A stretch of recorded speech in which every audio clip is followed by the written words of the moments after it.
Okay, you steel pushers out there, chances are you're going through an interesting week or two, with this COVID-19. And I've got some experts in the room today. We've gone and rounded up 3 champions from around the plant and equipment sector to have a conversation about some things that they're doing in their business now that is, helping them through this patch. And hopefully you steel pushers can, learn 1 or 2 things off them. They've all got 25, 30 years experience, so they've been in the game quite a while. Firstly, welcome Dave Tucker from Asset Plant Machinery. Hey Steve. Then we've got Peter Schilling from Southeastern Machinery, trading as Leda Machinery here in, not here, but in Melbourne. Hey, Pete. How you going? And then we've got David from Telford Smith, so family-run business. Welcome, David. Thanks, Steve. All right, so we'll crack on and get into it because I guess you guys have got a wealth of knowledge, and I'm sure we can all share something with those steel pushers out there. Going through, because all this came on us really suddenly over the last sort of 3.5 weeks. Yes, in January they were starting to talk about it in China, and it was all, it's over there somewhere on the other side of the world. But then we quickly found out that, hang on, this is the whole world here. So, Dave, around leadership, how do you get your information, and how do you, have your mindset as a leader? Get information, Steve, in what sense? How do you keep up to date of what's going on, and how often do you keep up to date, I guess, with the COVID-19? Do you keep up to date? Basically the 5 a.m. news every morning, mate. So up at 4:45 every morning and watch the news for half an hour and then get into it. So that's my mornings for the news break. So that's how I get started. And do you like to sort of get a lot of information around it, or how do you use that to help your company? No, not really, mate. I just like to get briefed on the basics. Too much information can be a bit of a pest from time to time, but just a brief on what's going on, and then just utilise that and move forward, mate. Yeah. And Pete, how do you, keep a positive mindset for your team? We communicate a lot, so we start every week with a team meeting where everybody in the company attends that meeting, and it's really just communicating and talking to the guys and talking through any issues that they have. Yeah, so good communication. Yeah. And David, have you changed anything in your schedule for your team catch-ups or anything like that? Are you doing extra? Or?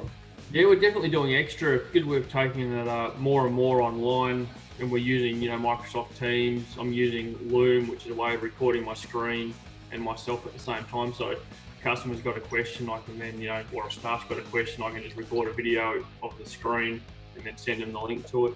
Yeah, and you've been using Zoom a bit for calls. Have you, been doing any live streaming of machinery demos? I haven't been doing any live streaming yet, but it's something that's been, I've been thinking about it. I've penciled down a few ideas, but the closest I've done is with a couple of questions, I'll go out there, I'll do a video and post it on Facebook if the customer's got a question, because they can't come into our showroom and see the machine. I can point to it.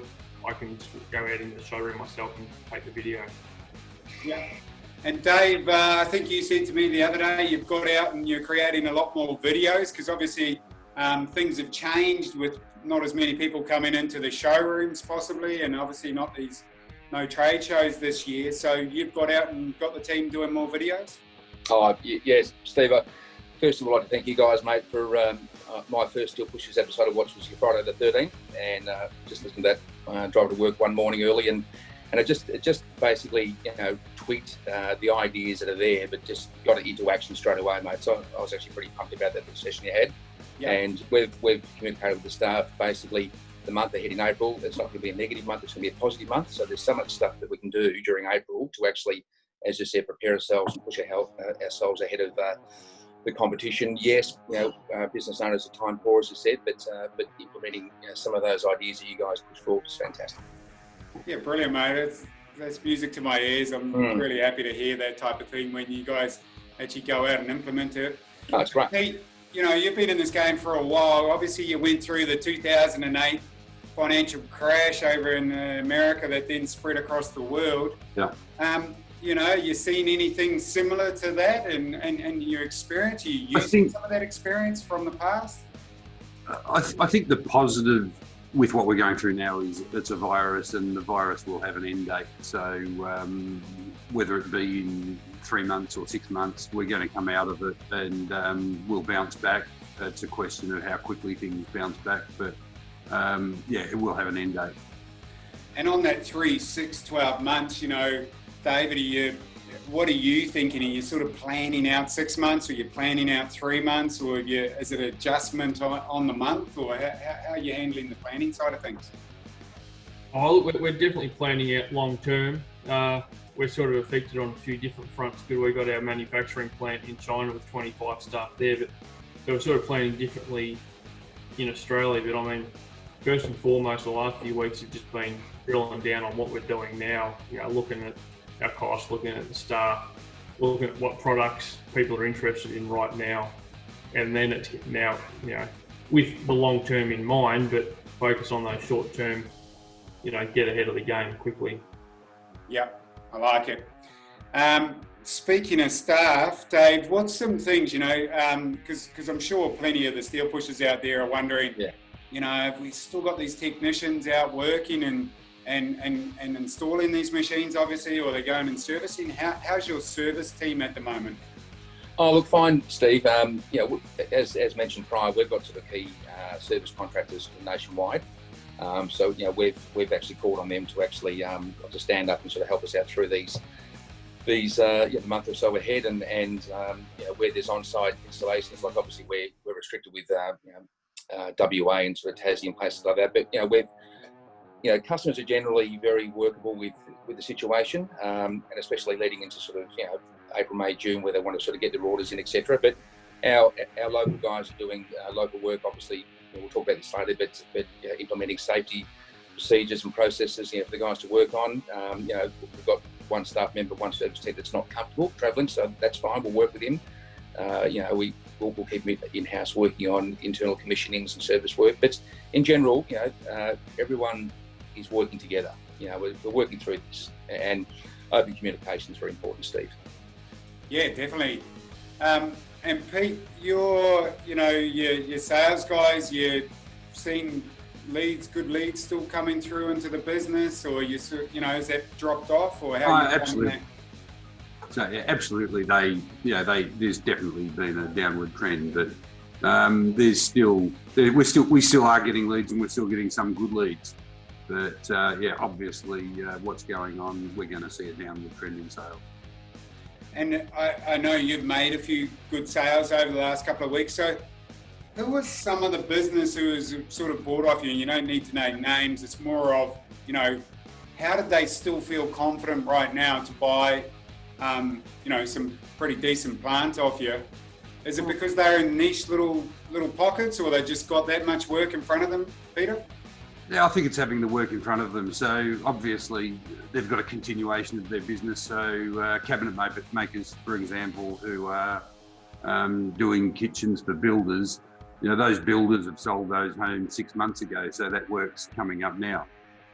So a lot of the cabinet makers still have a lot of work in front of them. There will be a downward trend, but they've got work to carry them through the coming months. Yep. So they should lead machines.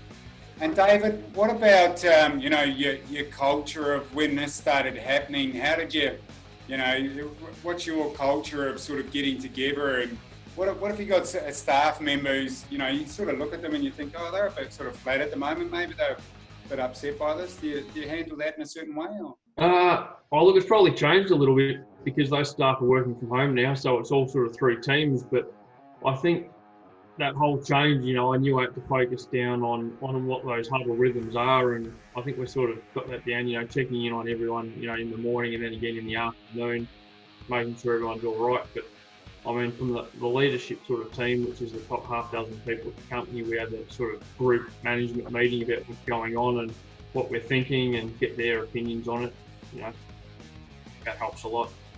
Yeah, brilliant. So, you know, the leadership team, get together a bit more and then catching up with the staff daily. I think that's been part of our success over the last sort of 3 weeks, is we definitely have regular catch-ups.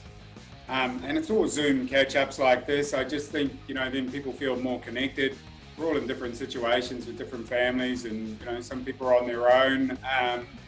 A couple of the staff, young guys, not with partners and stuff. So just got to sort of check in with them and make sure everyone's okay. I think we've been going all right with that here. So the next part of the topic I'd like to talk about, cutting costs, because I know, all of you, when it started happening, the first person you got in was the accountant, and they're like, you've got to cut costs. That happened to us too. So how do you guys go and get the list of, we're going to cut costs, and what is the cost and what is the liability, Dave? Oh, look, that's, talking about back in the GFC with the guys, with Pete, back in 2008, 2007, 2008, Steve, we had 24 staff. We're 24 staff, 3 factories in the street, double the stock, probably 2.5 times the stock. We've been running lean since 2013, 14. We've got 9 staff now, right? So 9 staff, 1 factory, good floor stock. So we've been running lean for a long time. So that's we do our projected budgets for the year ahead, and we're within single digits on expenses. So that's us. We're a lean operation. So when we come across flat patches, and not getting off the subject a bit, but there was a flat patch last September, October for about 6 weeks.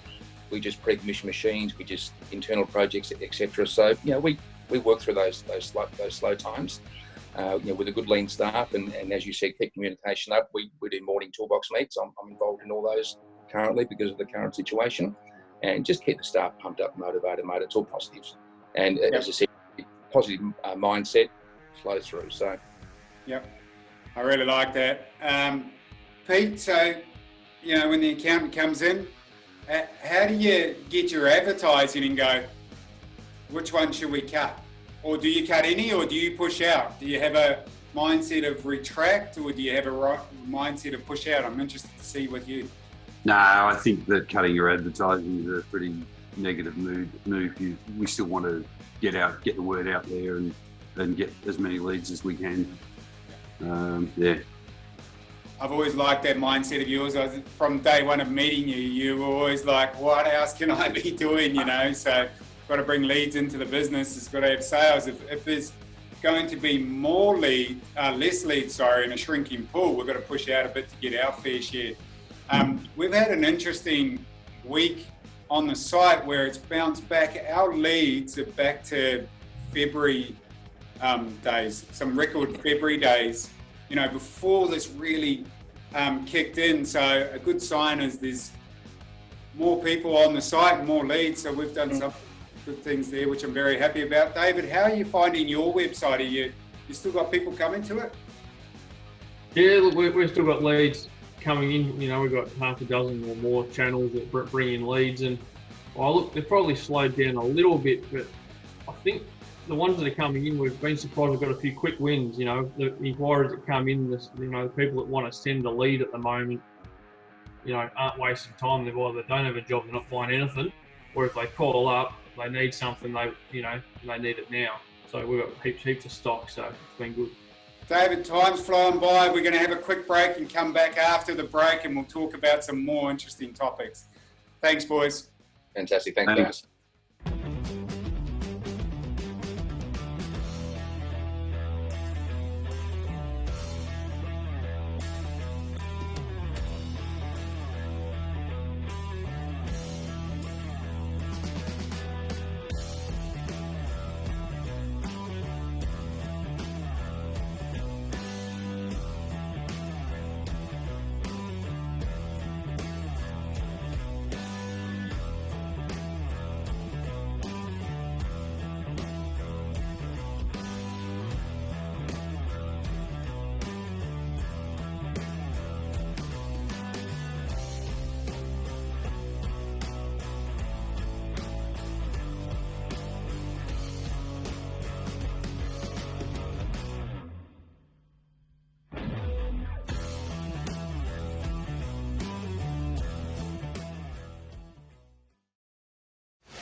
Hey guys, Dave from Telford Smith Engineering. Here I am today in Josha, where our Telford Smith factory is, where we do all our manufacturing. Skies out, blue skies, fantastic here. We really like being out on the island. Over here, we've got our laser cutting machine. We're putting plenty of work through there already. We've only had it a few months now, so boys are enjoying having that in-house. We've got our friction cleaner that's just come back from China Plus last week, where they got some really good reviews. Over here's our brand new sheet metal equipment, brake press and the CNC rolls. We do all our own cyclones and rotary valves and blowers all in-house. So we've got really good control over everything. Here we've got the beginnings of one of our new projects, which is a bag-to-bag purifying line. This is part of the unloading station. Thank you.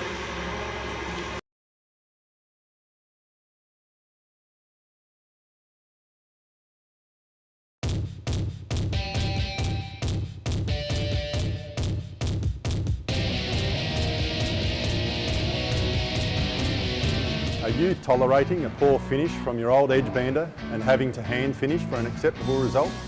You really should check out our range of Leda KDT edge banders for a perfect finish every time, straight from the machine.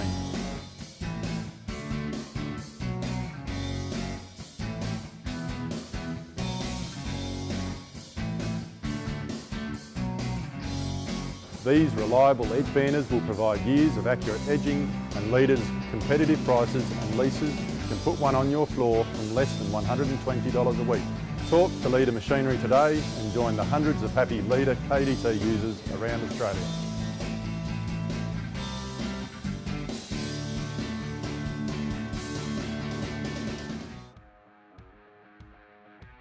So welcome back, all you steel pushers. I'm really enjoying the show. Right down from, Pete, he was our very first customer on the platform, 13 and a half years ago now, Pete. And he was the one who said to me, you got to go and talk to Dave Tucker around the corner, actually, if you need some metalworking gear. So two of the very first customers. And then Telford Smith was, I don't know, maybe, and it was in the first sort of 20 or 30 customers who put all this processing and plastics machinery on the site. So you've all been with us for quite a while, and I really appreciate that, but I'm enjoying having the chat today. So next part of the show, I want to have a bit of a chat about, connecting with your existing clients. So Pete, how are you keeping them up to date, with these existing clients at the moment? Do you put out special messages to them? Yeah, regular emails. Emails out. Obviously, website and email are our main ways of communicating with customers, and obviously just by phone as well. Are you using LinkedIn or any of those other sort of social areas? Using a bit of Facebook and messing about a bit with LinkedIn, but yeah, need to get better at some of those things. Yeah, no, it's an opportunity. LinkedIn, there's quite a few dealers and buyers in there, of course. What about you, David? How are you connecting with, your existing clients? Are you keeping in touch with them? Yeah, 100%. I mean, one of the first changes in our marketing focus was, okay, let's stop working on the brochures and catalogues. It's all message to market. So we're really, focusing on the, the LinkedIn. You've probably seen this. We do a hell of a lot on LinkedIn. Also our email marketing. So instead of one a month, we're to 3 or 4 different lists. We're probably going, one a week at the moment, just to get that message out there. We're still going well. So you've doubled down a bit on your communication then? I know you guys are very proactive in the marketing section there. Yeah, 100% we've doubled down. Yeah. And Dave, what's some of the things you've been doing? And I know you've been emailing your customers now with updates of, good used gear, new gear. Are you doing anything else there too, mate? Or are you? Yeah, no, we are. Thanks, Steve. And once again, following your Friday the 13th post, we started doing machine mail, which is fantastic. We put out our first machine mail last week. Trish put that out with our parts and accessories. We've got a second one going out as well. We outsourced our digital marketing, so to one of the ladies that I work with, so Kim. So she does basically 3 EDMs a month, 2 to 3. We do Instagram, Steelmaster. We do Instagram, Facebook. So even though I'm not sort of into the social myself personally, we push that very hard online, which is great. So yeah, look, I believe we're ticking the boxes there and keeping in touch with our customers on a regular basis. So that's good. Yeah, cool. And Pete, you know, are you helping any customers sell their machine on behalf, or are you just doing trade-ins for the used gear, or? I guess normally we would trade in, but if it's something that we really don't want, then we'll advertise it on Machines for You on behalf of the customer. Yeah. Okay, so you're doing a bit of that. Yeah. Yeah. Are you getting more, you know, people who maybe tight on the breadline and, you know, their work's drying up a bit and they're bringing around trying to get you to buy their used machines? Or is that happening a bit more over the last couple of weeks? Or? I wouldn't say that I've really noticed that. Okay, that's cool. David, have you noticed anything like that? Have you guys trade in quite a bit of gear, I guess? Yeah, look, we trade in a little bit of stuff. I expect in the coming months we'll get offered a lot of used machinery, and you know, similar to Pete, we either take it on board and put it in stock, or we advertise it on Machines for You for them, as long as they agree not to sell it themselves. Cut you out of the action. That's not a good one, is it? Yeah. All right. And connecting with your buyers, because obviously, you know, all these trade shows have just stopped, and I know, Peter, you were going to the AWISA show, which would have been in a couple of months. So what are you looking at doing a few extra things, and how do you still get those leads into your company that possibly you would have got at that trade show? Tough one. We were immediately, when they cancelled the Wiser, I thought, okay, first week in July we're going to have a big open house, but that may not be happening. We did need to see what's going on around that time. But that would be the plan, to do something like that. Yeah. Have you thought of the live streaming, or you don't want to, you know, you got that idea, or? I haven't. Maybe I'll need to talk to you about that a bit more.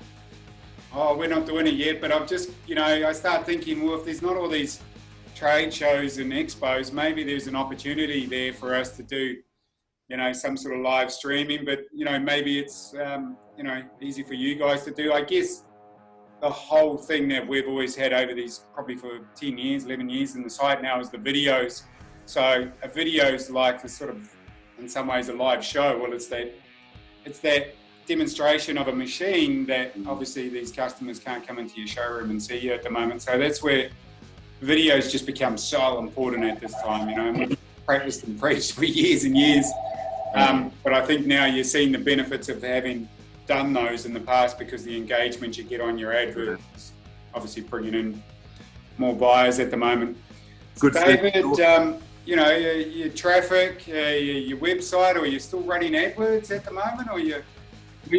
We stopped running AdWords about 12 months ago, actually. We put our focus elsewhere, you know, social media and Machines for You, and our own website, which our own website's pretty ordinary actually, but our problem was we're getting too many leads.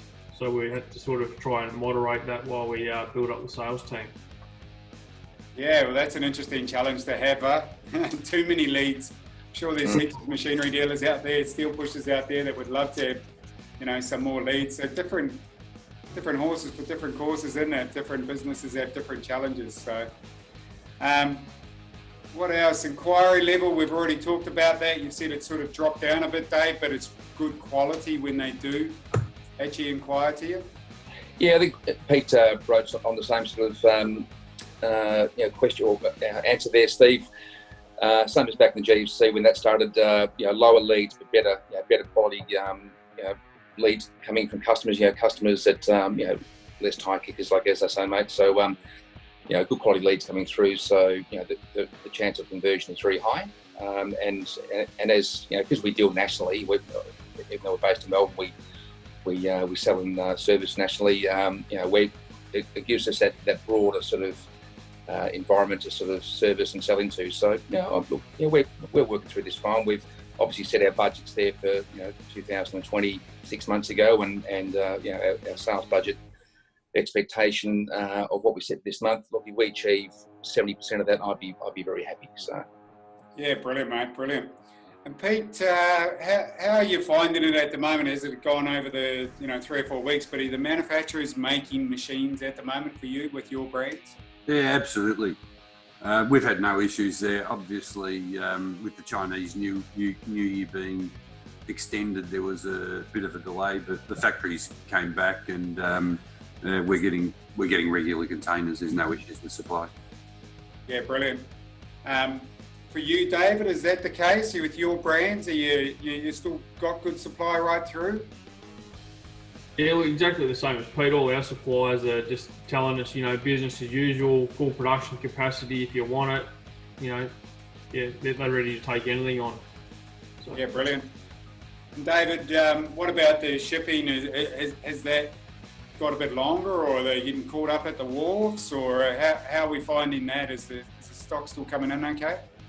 Yeah, look, I'm not seeing any issues with the shipping. I've got 3 or 4 different lots of air freight that left about a week and a half, 2 weeks ago that's still stuck in Hong Kong. So I think air freight is probably one, 2 weeks ago it still seemed okay, but it's not seeming that way now. So we're going to try and sea freight more and consolidate that. We've got containers coming out of China regularly, so if that means we tuck in a few small packages to get them through, and at least we know they're going to come eventually.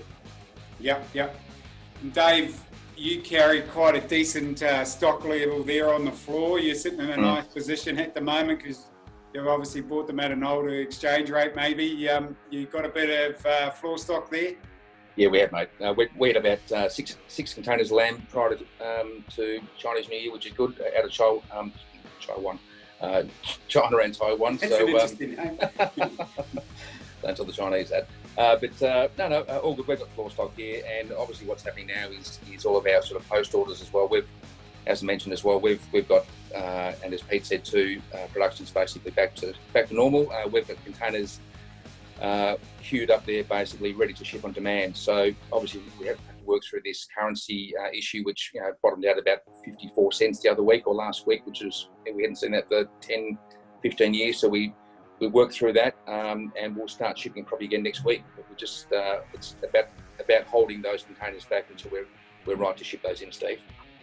So obviously machinery is going to get a bit expensive further down the track. So it's probably with these government incentives, it's a good time to buy. Pete, did you see any change when they put out the government incentives? Do you think you got a couple more inquiries, or did you get any sales because of it? Yeah, for sure.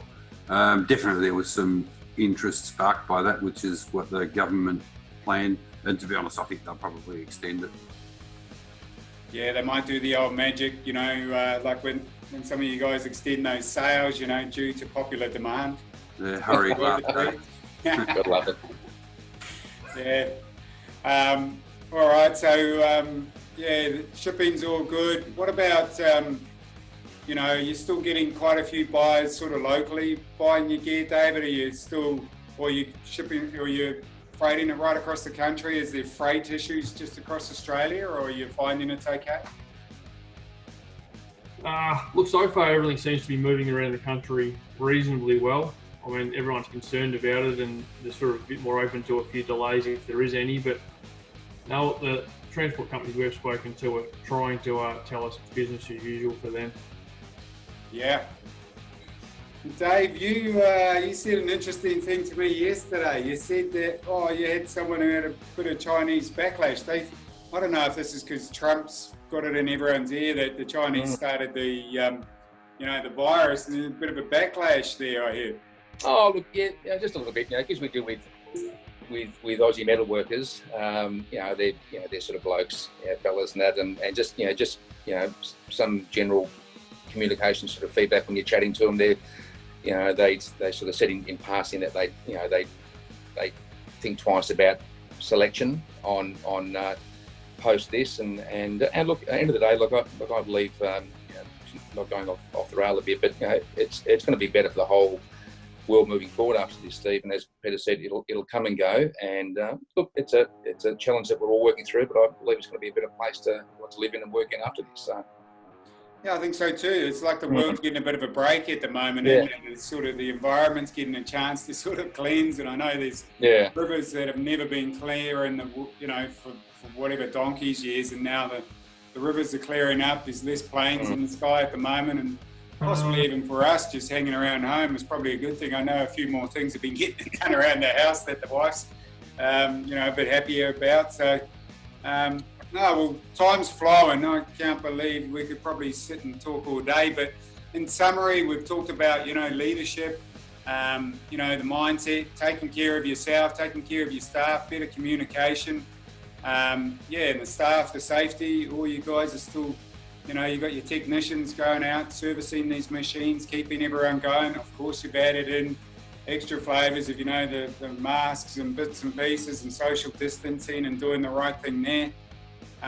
Cutting costs, well, is it a liability or is it a cost cutter? So, you've got to cut the right things and keep the good things that are working. So, really appreciate your time today, blokes. It's been an interesting chat over here. Machines for You. We like to buy better, sell faster. Thanks, you steel pushers.